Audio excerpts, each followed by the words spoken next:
Hello' everyone, হয়তো আপোনালোকে এইকেইদিন নিউজত দেখি আছে বানপানী। ঠিক একেদৰে আমাৰো লখিমপুৰ নাওবৈচাত বানৰ কবলত ঘৰ দুৱাৰ সা সম্পত্তি গোটেইখিনি ধ্বংস হৈ গৈছে। কাৰোবাৰতো ঘৰ দুৱাৰ গোটেই পানীৰ লগতে উঠি গৈছে আৰু কিছুমানৰ ডকুমেণ্টছ পৰ্যন্ত উঠি গৈছে। কিমান দুখ লগা কথা নহয় জানো। এয়া হৈছে আমাৰ লখিমপুৰ ৰঙানদীৰ অৱস্থা। আশে পাশে গোটেই ডুবি গৈছে ঘৰ দুৱাৰ। ঠিক আমিও নাওবৈচাতে থাকোঁ, কিন্তু আমাৰ ফালে পানী নহ'ল। 2-3 দিন হ'ল কাৰেণ্টৰ ব্যৱস্থাই নাই, যিহেতু গোটেই এৰিয়াতে পানী আৱৰি আছে। আমাৰ ফালে পানী নাথাকিলেও কিন্তু কাৰেণ্ট দিব পৰা অৱস্থাত নাই। এইকেইদিন পৰিস্থিতি সাপেক্ষে খাপ খাব লৈছোঁ। খাবলৈ পানী অকণমান ফিল্টাৰত থৈছিলোঁ বুলি ভাগ্য ভাল তাকে খাই আছোঁ। ঠিক আছে, খোৱা পানীটো কিনি খাই ল'ম, কিন্তু বাচন ধোৱা গা ধুবলৈ সেইবোৰতো পানীটো কিনি ল'ব নোৱাৰি।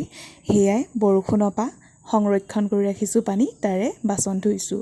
যাৰ যাৰ ঘৰ বাৰী উঠি গৈছে এই বানত, সঁচাকৈ বৰ দুখ লগা কথা নহয় জানো। সকলোৱে প্ৰাৰ্থনা কৰিব যাতে সিহঁতেও চৰকাৰৰ পৰা কিবা এটা সাহাৰ্য পায় যেন। আজিৰ ভিডিঅ'টো ইমানতে সামৰিছোঁ। বাই।